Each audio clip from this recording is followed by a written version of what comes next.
Welcome back to Bambazeled, the show that is here to help us all better navigate our relationships. On this show, we examine the dynamics of modern relationships, their perks and pitfalls through the lens of self-awareness. Yes, whether or not your bae may be the problem is not why we're here, because the external is never really in our control. What is, though, is us. We each have agency over ourselves, how we choose to show up in life, and how we allow others show up in our lives. The only way that we can have better relationships out there is if we take the time to develop and become better versions of ourselves in here. And that is where Bambazeled comes in. Here we bring the focus back inwards. We bring the focus back to ourselves. Instead of just dwelling on what the other person is doing, whether the other person is wrong, how can I please my partner? Instead of keeping the focus on the external, we bring it back to the internal. How are we showing up? What can we do differently? What can we do better for ourselves and then for the kind of relationship we want to have? My job is to make sure that you are not being bamboozled by your bae. And that's past, present, or future bae.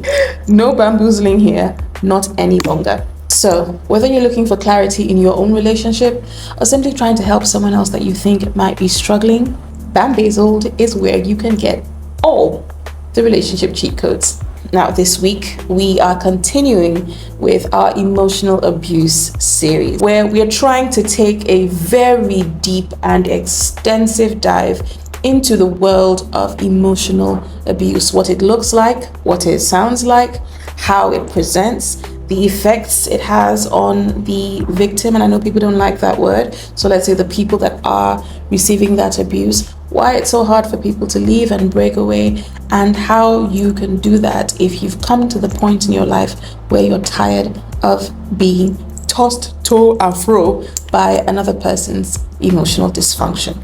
Now, in the first installment of the series, we talked about what abuse looks like.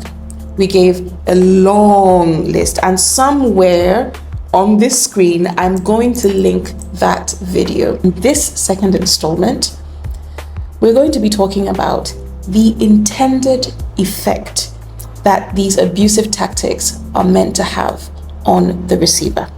What is the abuser really after? What are they actually trying to achieve? And why is it so hard for us to recognize when we are being abused, especially when it's by someone or coming from someone that we really love or someone that's really close to us? Whether you're in this situation or know someone who is and you are concerned about them, this episode aims at helping clear the fog, remove the scales from our eyes. It will help us begin to understand what's going on, what's been happening to us, and why we might feel very different than who we were before we got into this relationship. Let's get into today's episode. Does she like me? Was that a date or a hang? Is she single? Wait, what are we? Is it too soon to say I love you? Should I call him now or should I just wait? Maybe I should wait. Wait, should I let her go? Why did he just ghost me like that? Wait, can't we work it out? Is he an F-boy? Is she toxic? We hooked up. Why is he saying we're just friends? Let's face it. Relationships are the best thing when they work and a nightmare when they flop. You're recklessly giddy when Cupid's arrow sticks you in the arse and a nervous, pain-filled wreck when he comes to take his love away. There's hardly anyone who cannot relate to the dizzying highs and debilitating lows of relationships. We are naturally wired for connection, so when that's messed with, it can make us feel crazy. Enter Bambazeled. On this show, we help you figure out if you are being bamboozled by your bae. That's it. Nothing else, nothing fancy, just a real, raw, honest to heavens, and hopefully helpful take on the best to the worst of relationships and everything on the spectrum in between. No topic is off limits, no situation is too taboo or embarrassing. Give us everything. So, if you're wondering if you're being bamboozled by your bae, don't walk, run here. This is your new home. I am your new bestie, and I've got you. Now, let's figure out if you're being bamboozled. So, let's get one thing very clear. Emotional abuse is about one thing and one thing only. One thing and one thing only. It doesn't matter how many iterations of abuse there are. It doesn't matter how many forms or tactics or ploys or what have yous. There's only one intended agenda when it comes to abuse of any kind. And that is control. Control.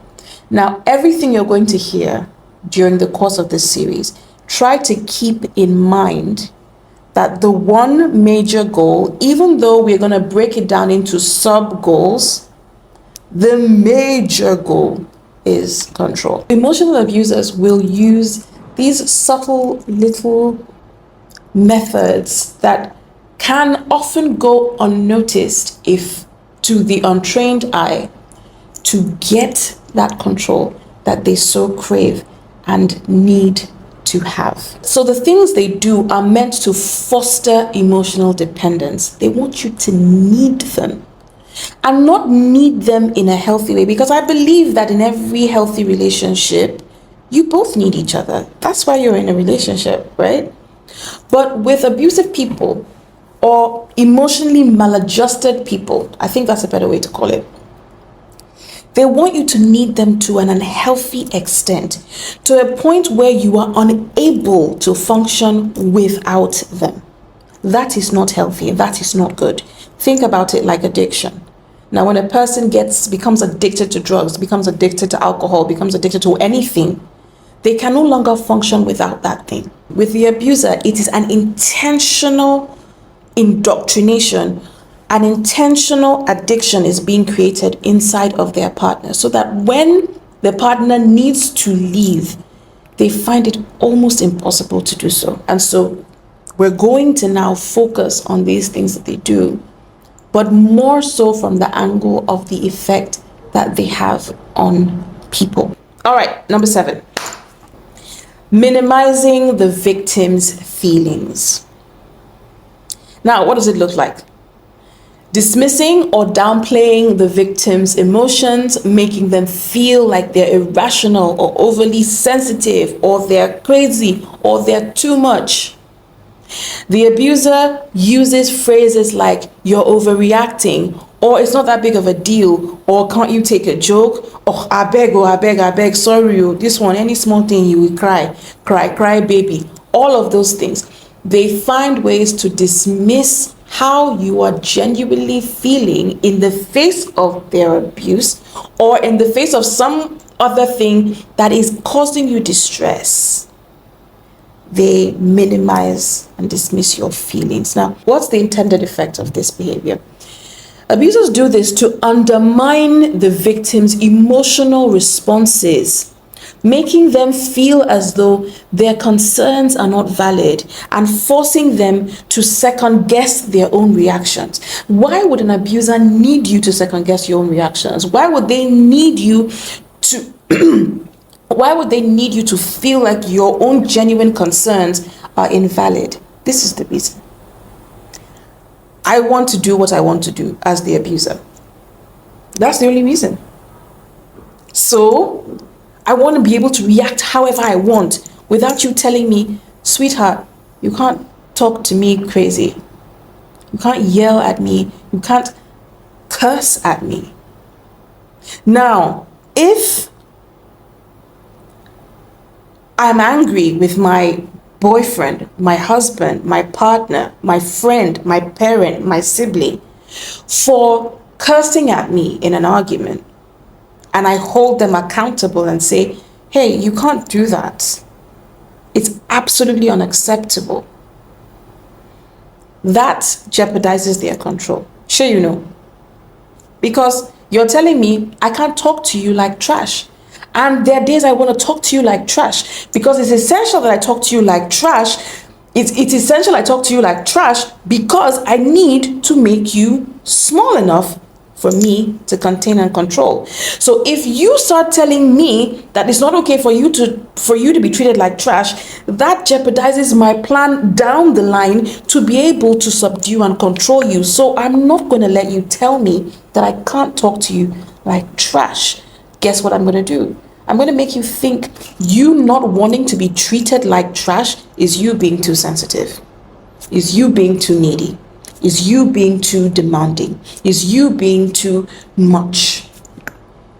And if I succeed and I make you feel that way long enough, when I talk to you like trash or treat you like trash, guess what? I'm not going to have to be the one to even tell you, don't tell me that.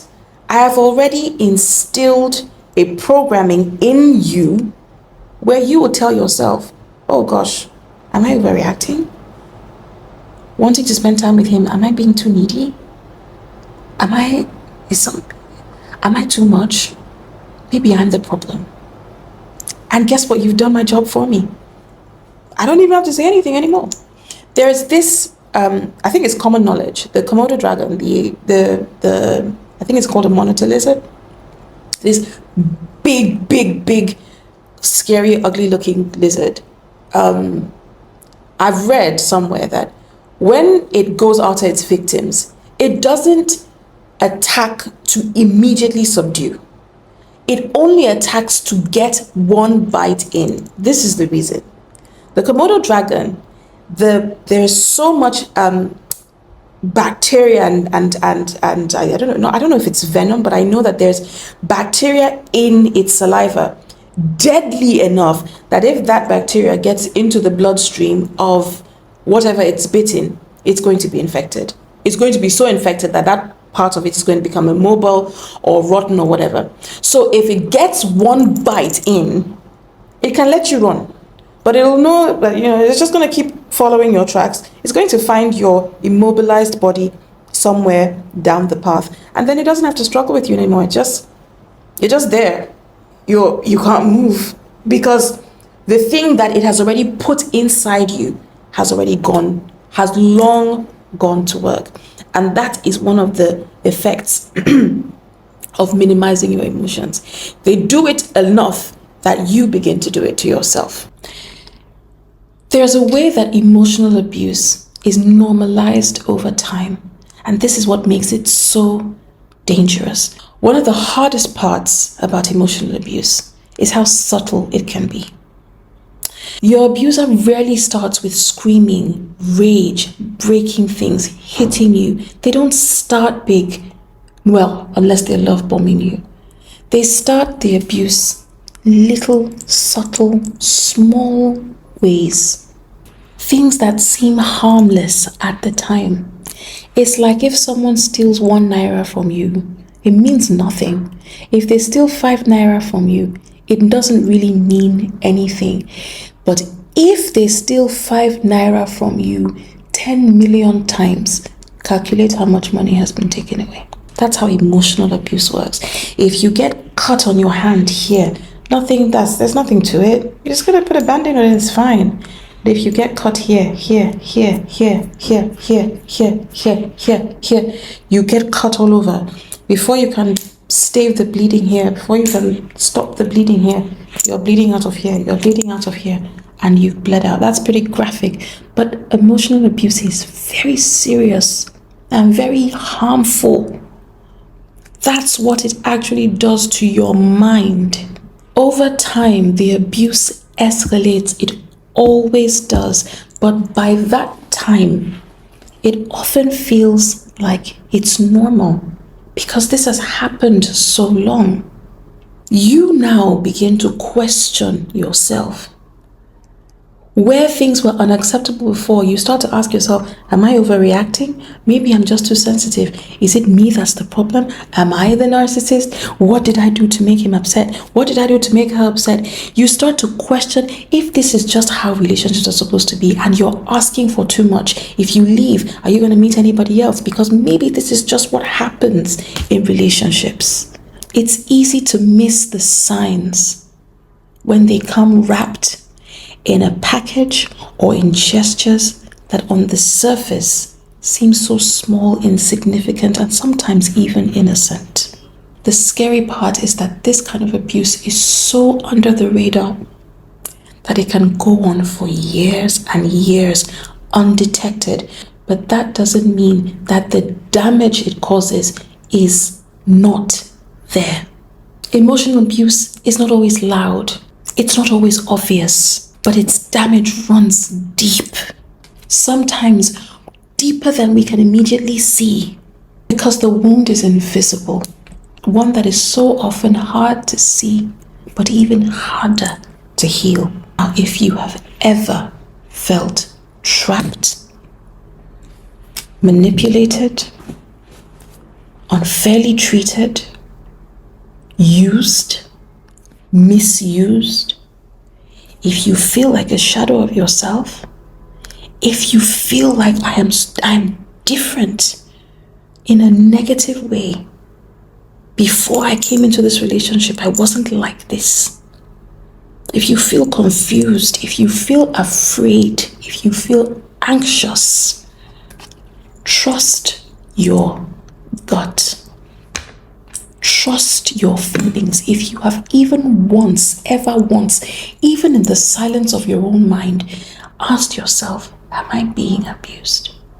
Is this person abusing me? Even if you've asked it just once, please trust your gut. I'm not saying leave, I'm saying investigate. I'm saying interrogate. Interrogate that feeling. Don't just put it away or try to put it under the rug. It's there for a reason. It's telling you something. Please listen. I'm going to end this by saying, you deserve so much more than becoming the shadow the abuser has fought you and attacked you from. You deserve so much more. You deserve so much more than diminishing in the very place that is supposed to give you life and help you thrive and blossom and bloom. A relationship is not the place you go to disintegrate and die. It's a place where two living people come together and create a better, more beautiful life for each other. And if that's not what you're experiencing, I beg you, please interrogate at the very least. And if you think you have the strength, leave. Thank you so much for watching the Emotional Abuse series here on Bambazeled. It was important to break it down like this so that I don't glom everything into one long episode. I want people to be able to take their time with these. It will take time to absorb all this information, and that's what I want. So stick with me. We're going to get through this series. It's a long one, but it's an important one. If any of these things we've talked about resonates with you in any way, even a little bit, please know that you're not alone. You are not by yourself. You will not believe how many women and men are going through abusive relationships or are in emotionally abusive situations and they have found help. I know leaving your partner is a scary thing, and I'm not advocating for that. There are people who have actually been able to work through these things with their partner and come out good on the other side. That's possible, but don't just wallow and stay there and keep experiencing this when you can have so much better. There are resources available. If you need help, please reach out to me. All my socials, I'm Annie Icha on all my socials, ANEEICHA. Send me a DM, send me a tweet. I don't know how those things work. Send me an email. The email is in the bio here. And I will hook you up with help and the necessary resources. The more we recognize these patterns, I'm telling you, the more equipped we are to help ourselves, to help the ones we love, and even hopefully to help the people who abuse others. Maybe if they knew better, they would do better. I would ask that if this has been helpful to you, you share it with someone who you think it will be helpful to as well. I'm going to ask you to please subscribe if this content resonates with you. Please share, comment. I'd like to see your experiences in the comment section. It helps other people to know that they're not so alone. And I look forward to reading from you as well. So please share your experiences in the comment section. Share this video with as many people as you can and consider subscribing. I would love that very, very much. All right, you know what time it is? Sign off with me. In life, we can always do better or we can do worse. Let's make sure that we find ourselves in the former more than we are in the latter. Stay safe out there in these relationship streets. Don't bamboozle or be bamboozled by bae. I will see you again in the next episode. Until then, please let love guide you always. Bye for now.